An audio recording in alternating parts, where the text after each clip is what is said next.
नमस्ते बच्चों, मेरा नाम है doctor Vaibhav Awasthi and we are back with our biology NCERT extra topic for NEET examination that is chikungunya fever. Yes, आज के क्लास में हम लोग चिकनगुनिया फीवर से रिलेटेड इंपॉर्टेंट पॉइंट्स डिस्कस करेंगे एंड ये जो लेक्चर है, this lecture will be beneficial to NEET undergraduate aspirants and it will also be beneficial to students who are already doing medicine, यानी जो MBBS, Ayurveda, homeopathy, यूनानी, naturopathy और allied paramedical sciences में है, या in general extra knowledge point of view जो chikungunya fever जानना चाहता है वो ये लेक्चर देख सकता है। In this particular lecture I have already summarised all important points together, जिसमें सारे के सारे बेसिक पॉइंट कवर्ड हैं, जिसे हम वन बाय वन डिस्कस करेंगे। Now let us start with first the cause. Chikungunya नाम की बीमारी ये होती है एक वायरस की वजह से, जिसे कहते हैं चिकनगुनिया वायरस। इसे शॉर्ट में लिखा जाता है as CHIKV, that is chikungunya virus. Next, ये वायरस सबसे पहले 1952 में आइडेंटिफाई हुआ था। It was first identified in 1952 in a place called as Tanzania.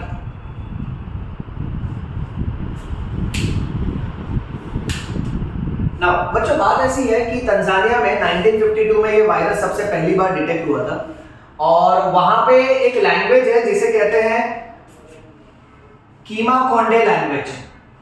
कीमा-कोंडे language के हिसाब से चिकनगुनिया का जो वर्ड है, अब यूजुअली हम इसे बोल बोल के चिकनगुनिया चिकनगुनिया यानी चिकन बोलते हैं, बट आइडियली इसे आप प्रोनाउंस करिए एज चिकुनगुनिया। जहां पे कीमा-कोंडे लैंग्वेज के हिसाब से चिकुन मीन्स टू बेंड और टू बिकम कॉन्टोर्टेड, यानी इस बुखार में, चिकनगुनिया नाम की बीमारी में इतना ज्यादा बदन दर्द और जॉइंट पेन होता है कि पेशेंट अपने नी जॉइंट को, बैक को थोड़ा बेंड करके रखता है। जैसे सपोज फॉर एग्जांपल, अगर आपको एल्बो जॉइंट में पेन है, स्वेलिंग है, टायर्डनेस वाली फीलिंग है, ओके, तो आप अपने एल्बो को स्ट्रेट नहीं कर पाओगे, आप हमेशा उसे बेंड पोजीशन में रखोगे।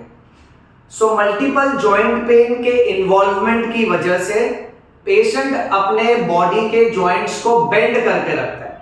उसकी वजह से पेशेंट का पोस्चर जो है, उसका जो पोजीशन जो है वो थोड़ा बेंडेड और कंटोर्टेड दिखता है। इसीलिए इसका नाम रखा गया है चिकुन, जो ईस्ट अफ्रीका में कीमा-कोंडे लैंग्वेज का वर्ड है बच्चों। ओके, लोग अक्सर सोचते हैं कि ये बीमारी शायद चिकन से होती होगी, चिकन खाने से होती होगी, या फिर चिकन के कांटेक्ट में आने से होती होगी, बट इसका चिकन से कोई लेना देना नहीं। आपके एक्स्ट्रा नॉलेज के लिए बता दूं, आप ये फाइंड आउट करो कि ऐसी एक बीमारी है चिकन पॉक्स, उसका भी चिकन से कोई लेना देना नहीं है। जहां चिकन खाने से वो बीमारी नहीं होती है, आप कमेंट सेक्शन में ये पोस्ट करिए कि चिकन पॉक्स को चिकन पॉक्स क्यों बोलते हैं, why the word chicken over there. यहां चिकुन वर्ड क्यों आया, मैंने आपको बताया, क्योंकि कीमा-कोंडे लैंग्वेज के हिसाब से चिकुन मीन्स टू बिकम कंटोर्टेड और टू बेंड। नेक्स्ट बच्चों, ये बीमारी एक साल में 3 मिलियन पेशेंट्स को अफेक्ट करती है, यानी हर साल 3 मिलियन पेशेंट्स में चिकनगुनिया पॉजिटिव पाया जाता है और इस तरह की बीमारियां अक्सर बारिश के महीने में ज्यादा फैलती हैं। डेथ की पॉसिबिलिटी कितनी है, देखो, डेथ की पॉसिबिलिटी है 1 आउट ऑफ 1000 केसेस। हमने डेंगू में पढ़ा था, डेंगू में डेथ की पॉसिबिलिटी थी out of 100 1 to 2 patients were dying, but chikungunya में we are learning that out of 1000 there is hardly death of 1 patient, यानी ये ज्यादा भी एकदम सीवियर डिजीज नहीं है। ओके, नेक्स्ट, ये बीमारी होती है because of virus which is called as chikungunya virus. ये वायरस का जो जीनस है that is alpha virus and the family of this virus is togaviridae. ये याद कर लीजिए बच्चों, जीनस है अल्फा वायरस और फैमिली है टोगावायरिडेई। इस वायरस के अंदर हमको क्या मिलेगा, डीएनए मिलेगा कि आरएनए मिलेगा? सो याद रखना बच्चों, इस वायरस के अंदर आपको मिलेगा आरएनए। इस वायरस का जो पूरा का पूरा जीनोम है उसका साइज कितना है? तो जीनोम का साइज है 11.6 किलो बेस पेयर, ये याद रखना 11.6 केबी इसके जीनोम का साइज है। इस वायरस का दूसरा नाम है आर्ब्रो वायरस, क्योंकि ये आर्थ्रोपॉड्स यानी इंसेक्ट्स की मदद से फैलता है, जिसमें सबसे कॉमन इंसेक्ट है mosquito. Because it is arthropod borne disease, or you can say since it is spreading because of mosquitoes which are acting as vectors, that is why this virus is also called as arbovirus. ये same नाम हमने dengue fever में भी पढ़ा था, आप lecture जाके देख सकते हैं। डेंगू भी मच्छर के वजह से फैलता है, इसलिए डेंगू के वायरस को भी आर्ब्रो वायरस बोलते हैं। मूविंग ऑन, इस वायरस के अंदर 4 नॉन स्ट्रक्चरल प्रोटीन्स हैं और 3 स्ट्रक्चरल प्रोटीन्स हैं। वो 3 स्ट्रक्चरल प्रोटीन्स कौन से हैं? नंबर 1, पहला प्रोटीन जो उसका कैप्सूल बनाने के काम आता है, इसे कैप्सिड बोलते हैं। बाकी 2 प्रोटीन इसके पूरे कवरिंग के ऊपर स्पाइक्स की तरह अटैच होते हैं, इसे E1 प्रोटीन और E2 प्रोटीन बोलते हैं। Remember my dear students, even MBBS students and medical students remember that E2 protein जो है ये वायरस को अलग अलग सेल्स के अंदर एंट्री दिलवाने में हेल्पफुल होता है, whereas E1 नाम का प्रोटीन वायरस के कॉपी बनाने की मैकेनिज्म को प्रमोट करता है। That means it promotes viral replication, it promotes the infection and the progress of the virus. So याद रखना 4 नॉन स्ट्रक्चरल प्रोटीन और 3 structural protein, that is capsid, E1 and E2. Next, ये virus फैलेगा तो फैलेगा कैसे? ट्रांसमिशन, यानी इसको कौन यहां से वहां लेकर जाएगा? तो ये वायरस फैलता है because of one mosquito that is called as Aedes mosquito. मच्छरों से संबंधित जरूरी बात, नंबर 1, मच्छरों में मेल मॉस्किटोज कभी बाइट नहीं करते हैं, फीमेल मॉस्किटोज बाइट करती है। Because female mosquitoes they require larger nutritive sources for laying eggs. अंडे देने होते हैं, शरीर की पोषण की जरूरत ज्यादा होती है, इसलिए उनको ब्लड ही सूट करता है। मेल मॉस्किटोज यूजुअली गार्डन में, प्लेग्राउंड में, ग्रासलैंड्स में, फॉरेस्ट में फ्लावर के ऊपर से नेक्टर सक करते हैं, और ये स्वीट सब्सटेंस नेक्टर ही उनके न्यूट्रिशन के लिए काफी होता है, सफिशिएंट होता है। सो मच्छरों के दुनिया में बीमारी फैलाने वाले मेल नहीं होते हैं, फीमेल होती है। अधिकतम बार आपको जो मच्छर काटता है वो काटता नहीं है, काटती है। इन मच्छरों में याद रखना एनोफिलिस मॉस्किटो मलेरिया फैलाती है, क्यूलेक्स मॉस्किटो फाइलारियासिस नाम की बीमारी जिसे एलिफेंटाइसिस बोलते हैं वो फैलाती है, और एडीज नाम का जो मॉस्किटो है ये डेंगू भी फैला रहा है और ये चिकनगुनिया भी फैला रहा है, फैला रही है फीमेल। ओके, अच्छा, बट एडीज में याद रखना डेंगू में जो मॉस्किटो था उसका नाम था Aedes aegypti mosquito, but chikungunya में हम एक्स्ट्रा ये पढ़ रहे हैं कि एडीज कैटेगरी के 2 मच्छर की वजह से चिकनगुनिया फैलता है। एक है एडीज इजिप्टाई और दूसरा है एडीज अल्बोपिक्टस। मेरे साथ बोलिए बच्चों और इसको याद कर लो, एडीज इजिप्टाई एंड एडीज अल्बोपिक्टस। सो ये दोनों एडीज मॉस्किटो की वजह से चिकनगुनिया नाम की बीमारी फैलती है। रिवर्स पढ़ो, एडीज इजिप्टाई की वजह से दोनों बीमारियां फैल रही है, डेंगू भी फैल रहा है और चिकनगुनिया भी फैल रहा है, बट अल्बोपिक्टस सिर्फ चिकनगुनिया में ही मेंशन्ड है, ये याद रखना। नेक्स्ट बच्चों, ये वायरस आपको बर्ड्स के बॉडी के अंदर, बाकी के कुछ एनिमल्स और रोडेंट्स के अंदर मिलेगा। ओके, सो तरह तरह के जो चूहे होते हैं, तरह तरह की जो चिड़ियाएं होती हैं, सो चिड़िया और चूहे के अंदर भी आपको ये वायरस मिलेगा। और तो और ये वायरस का वर्टिकल ट्रांसमिशन भी होता है। वर्टिकल ट्रांसमिशन को हम लोग प्लेसेंटल ट्रांसमिशन बोल सकते हैं। दैट मींस ये इन्फेक्शन मदर से फीटस में आ सकता है, प्लेसेंटा के आर पार जाके। So through placenta this infection can ultimately get transmitted from mother to foetus. So vertical transmission भी होता है।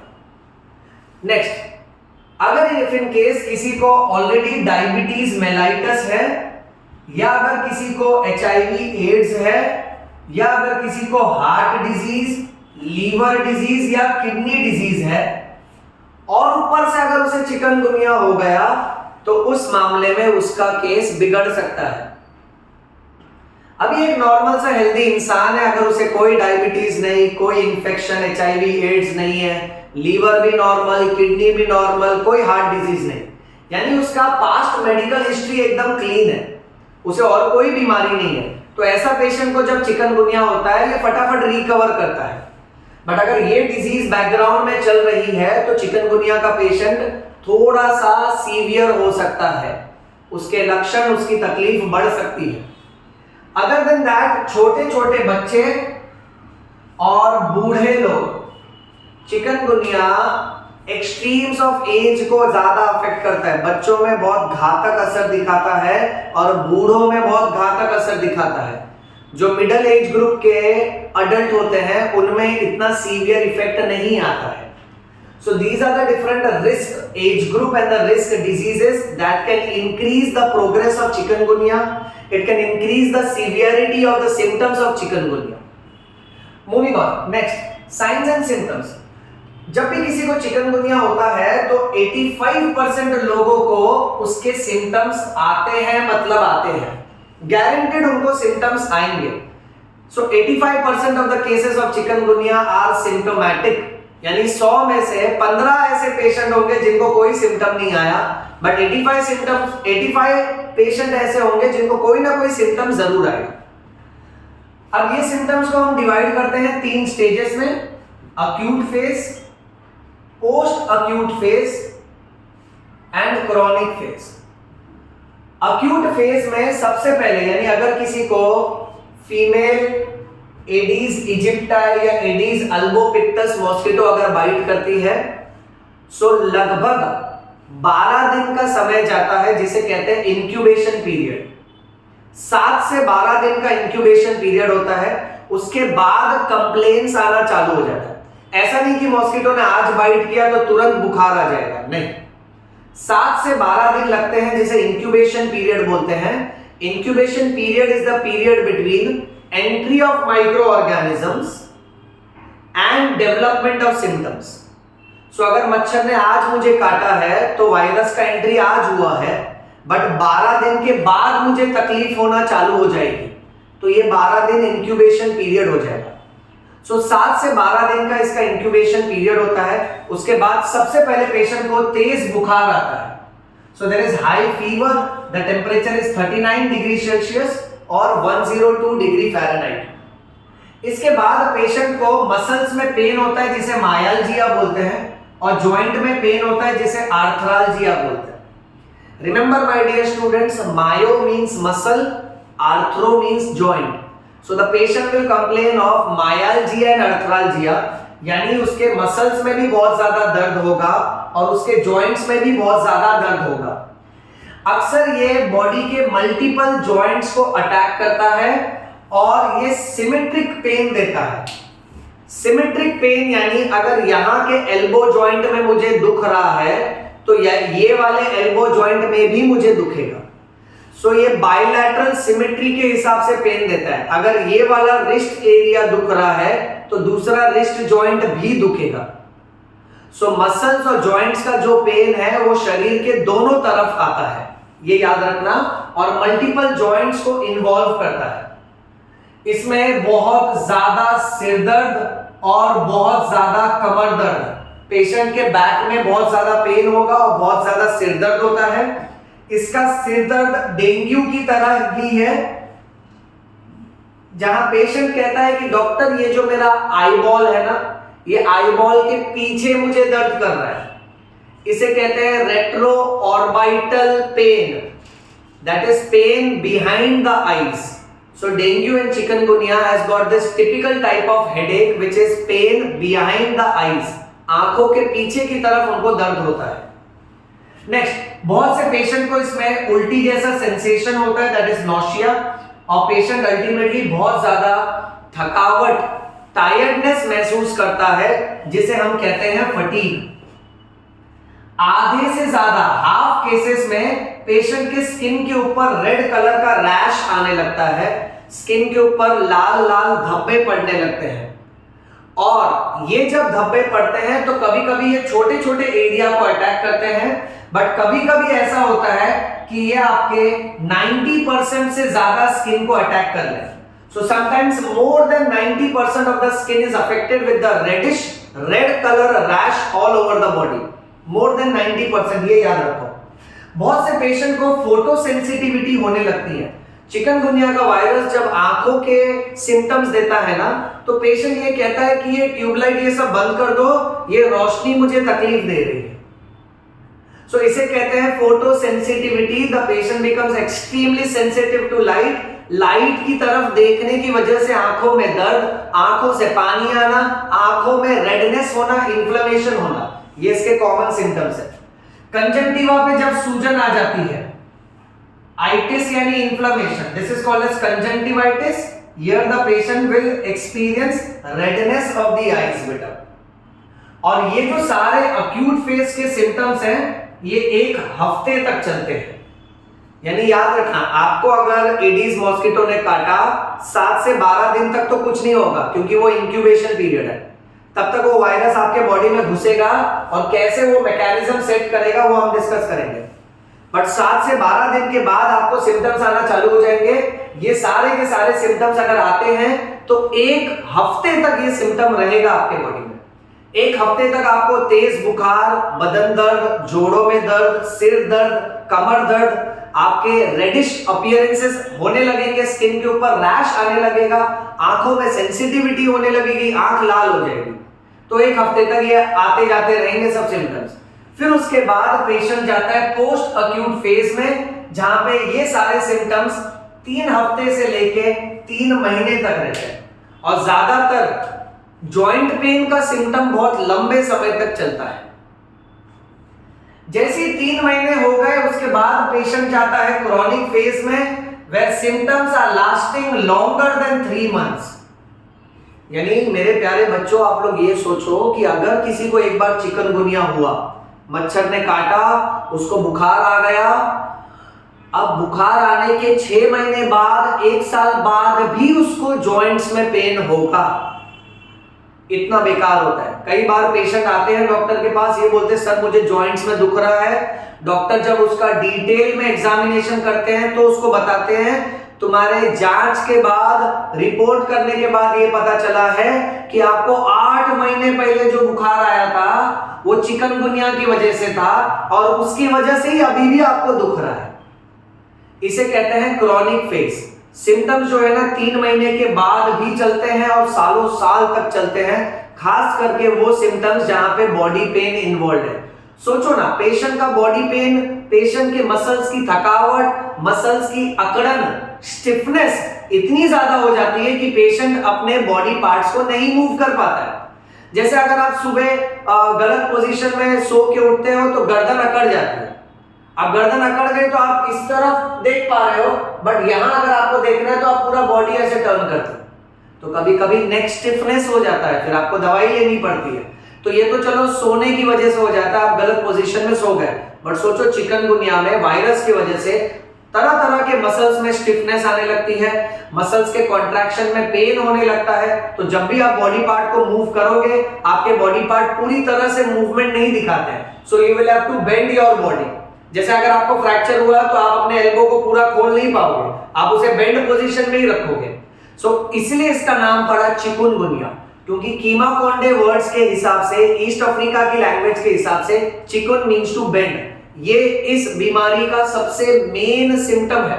This is the most peculiar, most strange, most rare quality of this particular disease that you are supposed to know. Now here what happens is patient will complain of arthritis. 87 से लेके 98% cases को arthritis होता ही है। यानी अगर किसी को chikungunya हो गया तो 87 से लेके 98% ऑफ द चिकनगुनिया के केसेस में उनको जॉइंट पेन बहुत लंबे समय तक रहेगा। Next, patient will complain of tenosynovitis. Itis का मतलब इन्फ्लेमेशन, सूजन। अब बच्चों, हम सबको एक नॉलेज तो है कि हमारे बोन और मसल को जो कनेक्ट करके देता है उसे टेंडन बोलते हैं। टेंडन के आजू बाजू में शीथ कवरिंग होती है, उस कवरिंग पे अगर सूजन आ गई तो उसे बोलते हैं टीनोसाइनोवाइटिस। और तो और patient will complain of bursitis, again itis मतलब इंफ्लेमेशन। अब जैसे हमारा एल्बो जॉइंट, तो अपने एल्बो जॉइंट के नीचे यहां ह्यूमरस नाम की हड्डी है और यहां पे अल्ना और रेडियस नाम की हड्डी है। सो ये जॉइंट और स्किन के बीच में यहां पे छोटा सा एक बैग लाइक स्ट्रक्चर होता है जिसे बरसा बोलते हैं। ये हमारे जॉइंट को प्रोटेक्ट करता है। जब मैं एल्बो टेक के रखता हूं तो बरसा क्या है, प्रेशर एब्जॉर्ब करने का काम करता है। सो अगर उस बरसा पे सूजन आ गई तो उसे बर्साइटिस बोलेंगे। सो देखो, लंबे समय के लिए जोड़ों में दर्द, टेंडेंस में दर्द, बरसा वाले एरिया में दर्द, arthritis, tenosynovitis, bursitis, plus muscles और जॉइंट्स में स्वेलिंग आएगी, स्टिफनेस आ जाएगी। जहां जहां पे नर्व और न्यूरॉन्स है वहां पे दर्द होगा। तो सपोज फॉर एग्जांपल कोई न्यूरॉन है आपकी बॉडी पे, तो उस न्यूरॉन और नर्व के ऊपर पेन होगा, इसे न्यूरोपैथिक पेन बोलते हैं। You can also call it as neuralgia. Whenever you come across the word algia, algia means pain, दुख, दर्द, पीड़ा जो आप महसूस करते हो एग्जाम से पहले। ओके, तो ये याद रखो, algia means pain। Okay, next. और तो और बच्चों, चिकनगुनिया में क्या होता है, धीरे धीरे पेशेंट का लीवर खराब होने लगता है, आईज और रेटिना जो है वो खराब होने लगती है। आपको एक नॉलेज दे देता हूं, चिकनगुनिया में patient complains of uveitis and iridocyclitis. ये दोनों का क्या मीनिंग है आप गूगल करके कमेंट सेक्शन में पोस्ट करिएगा। ये खाली मैंने आपको एक्स्ट्रा नॉलेज के लिए बताया। सो अलग अलग आंखों के पार्ट्स पे सूजन आती है, रेटिना जो है वो डैमेज होने लगता है, इसलिए आईज का डैमेज और लीवर का डैमेज भी देखा जाता है। यहां तक कि कुछ कुछ चिकनगुनिया के केसेस में ब्रेन डीजेनरेशन होता है, यानी ब्रेन के जो न्यूरॉन्स हैं वो धीरे धीरे मरने लगते हैं, डैमेज होने लगते हैं। और तो और एनकेफेलोमाइलाइटिस होता है। एनकेफेलॉन यानी ब्रेन, माइलाइटिस, आइटिस यानी इन्फ्लेमेशन, माइल यानी माइलिन शीथ। हर न्यूरॉन के आजू बाजू में माइलिन शीथ होती है बेटा, जैसे ये माइलिन शीथ है। सो इस माइलिन शीथ में जब सूजन आ जाएगी और ये माइलिन शीथ जब डिस्ट्रॉय हो जाएगी, आप इसको डीमाइलिनेशन भी बोल सकते हो। सो एनसेफेलोमाइलाइटिस यानी ब्रेन पे भी इन्फ्लेमेशन है, माइलिन शीथ पे भी इन्फ्लेमेशन है। अब सोचो, यहां आपका डॉक्टर आपसे कहेगा कि बुखार जो है वो सिर चढ़ गया। ऐसे बुखार बहुत बेकार होते हैं। मलेरिया में प्लाज्मोडियम फैल्सीपेरम सबसे फेटल, सबसे डेंजरस होता है क्योंकि वो ब्रेन को अटैक करता है। यहां पर भी चिकनगुनिया जब ब्रेन को अटैक करेगा ना, तो उस हिसाब से आईज के मसल्स का पैरालिसिस हो सकता है। इसे हम एक्स्ट्रा ऑक्यूलर मसल्स बोलते हैं। देखो, हम आई बॉल को ऊपर रोटेट कर सकते हैं, नीचे रोटेट कर सकते हैं, साइड टू साइड देख सकते हैं और सब बाजू में रोटेट कर सकते हैं। सो ये एक्स्ट्रा ऑक्यूलर मसल्स की वजह से हमारा आई बॉल ऊपर नीचे साइड टू साइड मूव करता है ना। ऐसे हम इन मसल्स का ज्यादा इस्तेमाल एग्जाम हॉल में करते हैं। सोच के बताना क्यों एग्जाम हॉल में करते हैं, कमेंट सेक्शन में बताओ। एक्स्ट्रा ऑक्यूलर मसल्स का स्टूडेंट एग्जाम हॉल में क्या उपयोग करता है। अब ये मसल्स का अगर पैरालिसिस हो गया तो आप आई बॉल को मूव नहीं कर पाओगे। सो दैट इज बेटा पैरालिसिस ऑफ आई मसल्स। और तो और पेशेंट को शीजर्स होने लगता है। शीजर्स यानी जिसको हम लोग हिंदी में मिर्गी बोलते हैं। शरीर कांपने लगेगा, पेशेंट गिर जाएगा, मुंह से झाग आने लगता है। इसको आप आकड़ी भी बोल सकते हो, इंग्लिश में आप इसको फीट्स भी बोलते हो। फिर इंडिया में एक बहुत ही रॉन्ग टेक्निक है जहां पे लोग उसे चप्पल सुंघाते हैं। ऐसा बिल्कुल भी नहीं करना चाहिए। शीजर्स का क्या रीजन है वो पता लगाना चाहिए और उस हिसाब से उसकी दवाई करनी चाहिए। सो हम ये देख रहे हैं कि क्रॉनिक केस में पेशेंट के सिम्टम्स बहुत खराब हो सकते हैं। उसे जॉइंट पेन, मसल पेन, उसके न्यूरॉन्स में प्रॉब्लम, लीवर में प्रॉब्लम, आईज का डैमेज, ब्रेन का डैमेज, आंखों का पैरालिसिस हो जाना और तो और आकड़ी आ जाना, मिर्गी आ जाना, तो ये सब होने लगता है। Okay, so that is common symptoms of chikungunya. Moving on, let us go to mechanism that is pathophysiology. Now medical field में MBBS, Ayurveda, homeopathy, even in dental, what you find is first year में subject होता है physiology. Physiology में आपको पढ़ाया जाता है कि how the body functions normally, normal mechanism क्या है, नॉर्मल बॉडी फंक्शन क्या है। फिर आप पढ़ते हो pathology. Pathology is study of diseased part, तो उसमें आप पढ़ते हो कि अगर नॉर्मल मैकेनिज्म डिस्टर्ब हो गया तो कैसे एक एबनॉर्मल डिजीज तैयार हो सकती है आपके बॉडी में। और ये पूरे के पूरे सेक्शन को साथ में मिला के आप इंग्लिश में मैकेनिज्म बोलो, यानी वो बीमारी आपके बॉडी में कैसे आपको डिस्ट्रॉय करनी है। और हाईफाई इंग्लिश में बायोलॉजी और मेडिकल स्टाइल में आप इसको बोलो पैथोफिजियोलॉजी।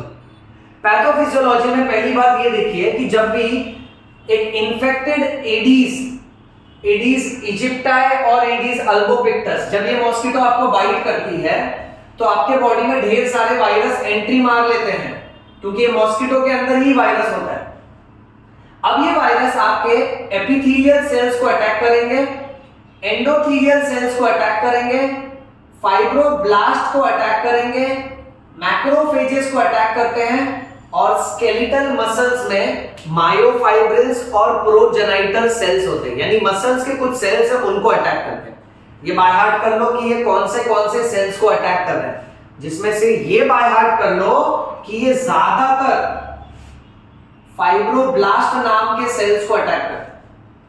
चलो रिकलेक्ट, याद करो, एनिमल टिश्यू में epithelial tissue, connective tissue, muscular tissue, nervous tissue. Connective tissue में areolar connective tissue, areolar connective tissue का डायग्राम देखो, उसमें फाइबर छोड़ने वाले इमेच्योर सेल्स को बोलते हैं फाइब्रोब्लास्ट। ब्लास्ट मतलब इमेच्योर सेल, ये मत सोचना है ब्लास्ट यानी फटेगा, ब्लास्ट यानी इमेच्योर सेल। और जब ये मैच्योर सेल में कन्वर्ट होगा तो इसको फाइब्रोसाइट बोलना।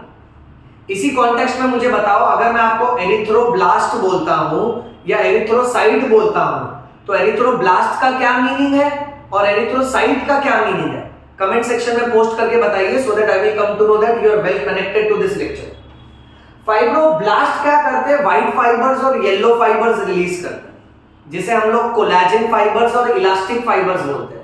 तो सोचो, अगर अपने को एक एडीज अल्बोपिक्टस या एडीज इजिप्टाई मॉस्किटो बाइट करती है तो वो वायरस हमारे बॉडी में आ जाता है। फिर वो वायरस क्या करता है? हमारे बॉडी में फैल के epithelial cells, endothelial cells, fibroblast, macrophages, skeletal muscles को डिस्ट्रॉय करने लगता है। अब वायरस जब ये सारे सेल्स के अंदर घुस जाता है तो ये सेल्स क्या करते हैं? वायरस के रिस्पॉन्स में कुछ केमिकल्स बनाना चालू कर देते हैं।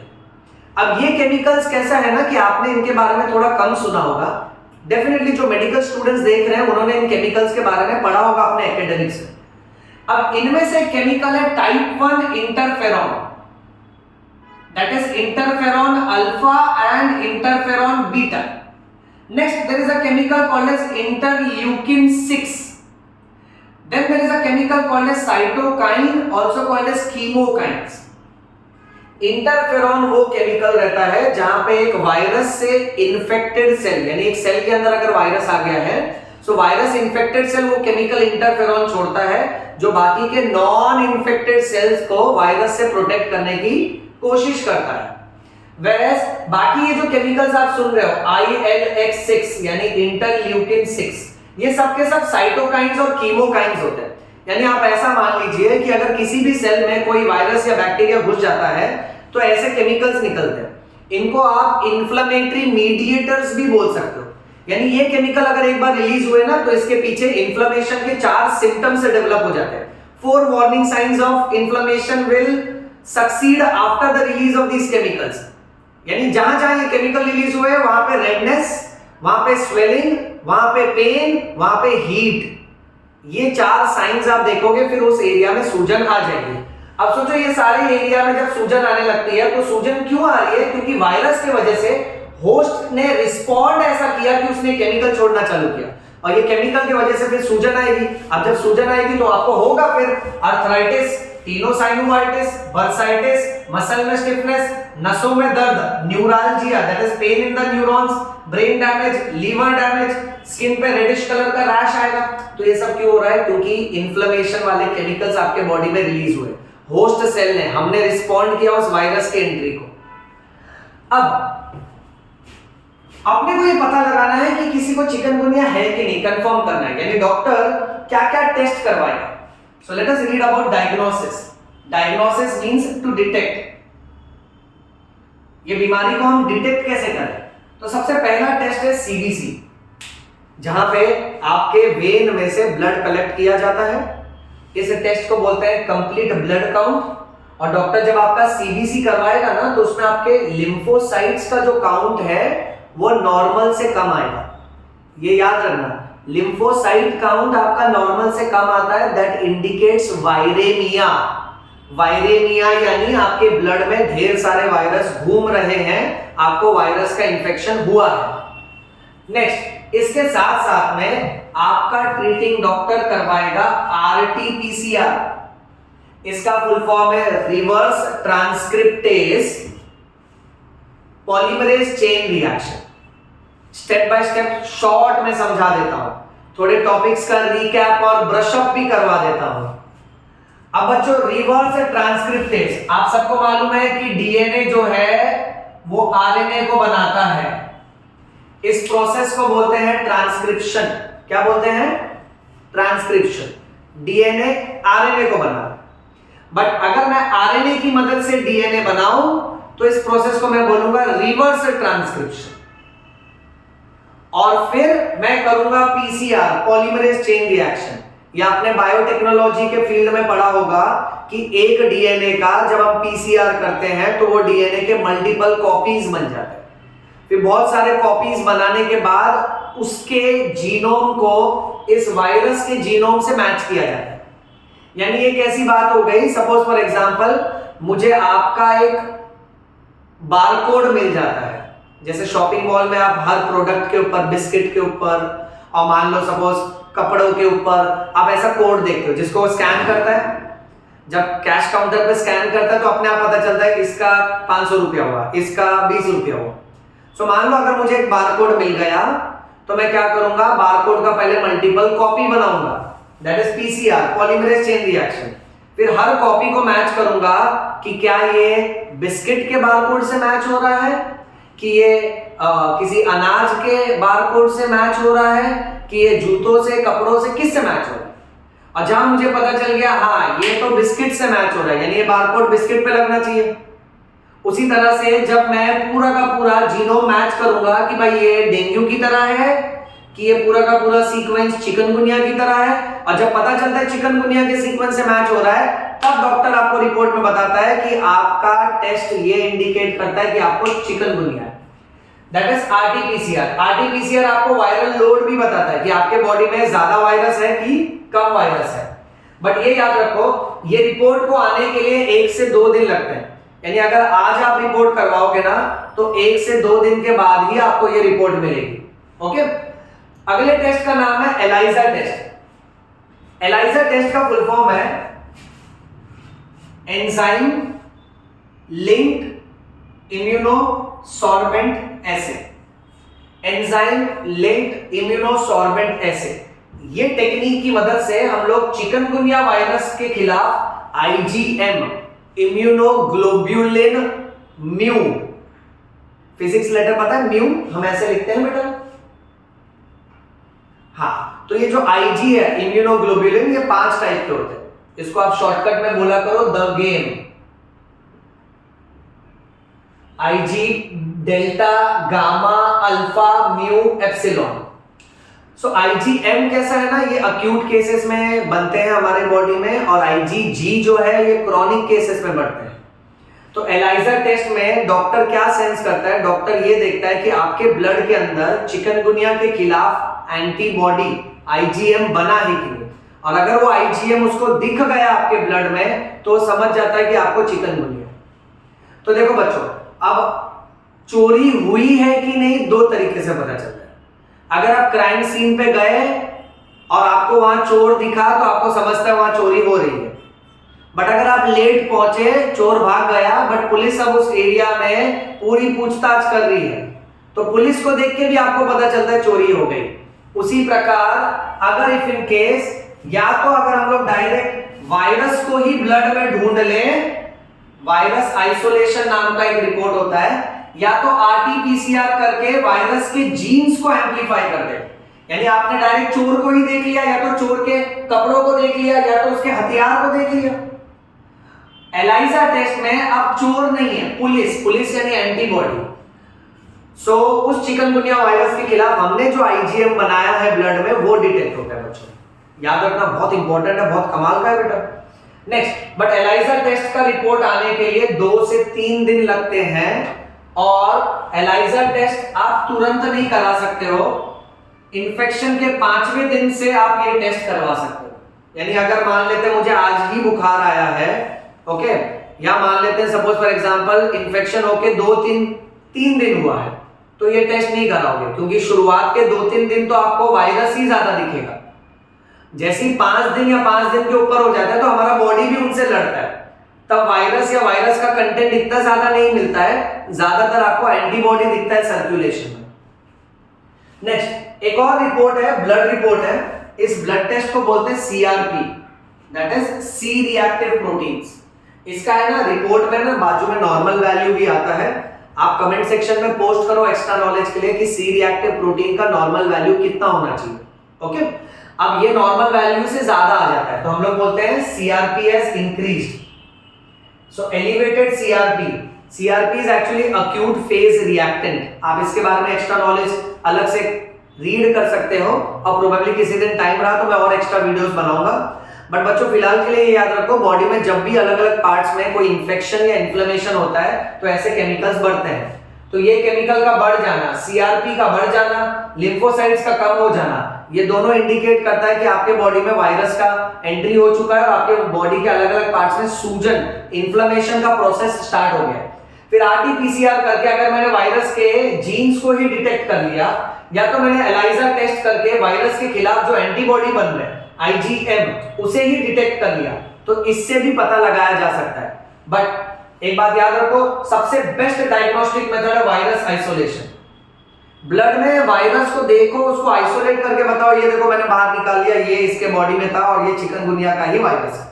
वायरस को कंप्लीटली सेपरेट करना, आइसोलेट करना, ये इतना इजी टेस्ट नहीं है। इसके लिए बहुत एक्सपर्ट्स की जरूरत पड़ती है, और ये टेस्ट का रिपोर्ट आते आते 1 से 2 हफ्ते लग जाते हैं। नॉर्मली आप खून की जांच करवाते हो, आपने सुबह अगर ब्लड दे दिया तो आपको शाम तक रिपोर्ट मिलता है। मेडिकल फील्ड का कॉमन कहावत है, तुम मुझे खून दो मैं तुम्हें शाम तक रिपोर्ट दूंगा। ओके, याद रखो। तो शाम तक आपको रिपोर्ट अब मिल जाती है। बट अगर आप आरटी-पीसीआर करा रहे हो तो रिपोर्ट 1 से 2 दिन में आएगी, और अगर आप आईजीएम एलाइजा टेस्ट करवा रहे हो तो रिपोर्ट 2 से 3 दिन में आएगी। बट अगर आप सबसे बेस्ट वाला रिपोर्ट करवा रहे हो वायरस आइसोलेशन, तो रिपोर्ट को आते आते 1 से 2 हफ्ता लगता है। Okay, next, treatment. चिकनगुनिया में जो भी ट्रीटमेंट दिया जाता है उसको सपोर्टिव ट्रीटमेंट बोलते हैं। सपोर्टिव ट्रीटमेंट यानी ऐसा कोई खास दवाई नहीं है जो चिकन पॉक्स के खिलाफ है, सॉरी चिकनगुनिया के खिलाफ है।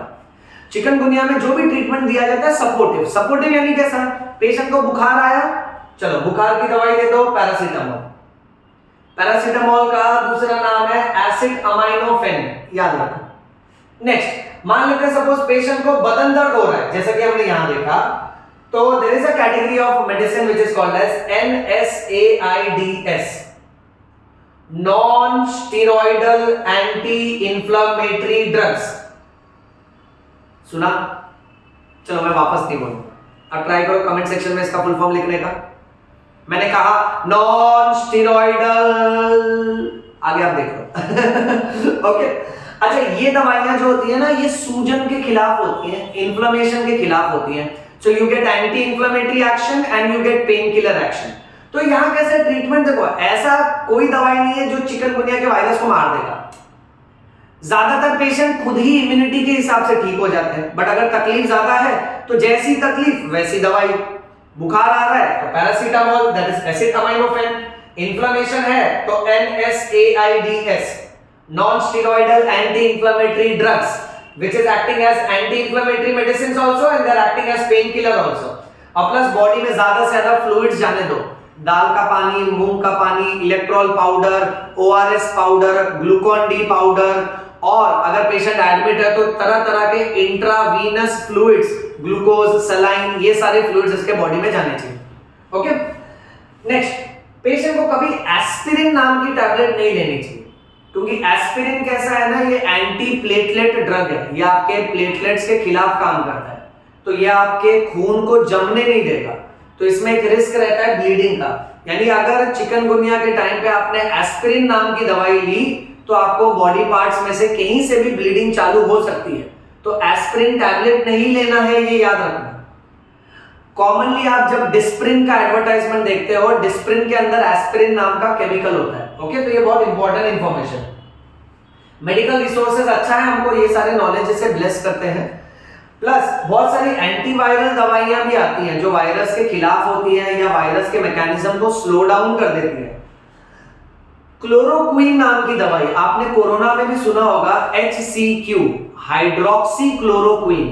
क्लोरोक्वीन ग्रुप ऑफ ड्रग्स जो होते हैं ना, ये ऐसा माना जाता है कि इनका बॉडी पेन पे भी एक्शन होता है और इनमें एंटीवायरल प्रॉपर्टीज भी होती है। इनको DMARD बोलते हैं, disease modifying anti rheumatic drugs. Disease modifying anti rheumatic drugs का मतलब जो भी आपको जॉइंट्स और मसल से रिलेटेड पेन है वो केसेस में ये काम करती है, प्लस इनमें एंटीवायरल एक्शन भी होता है।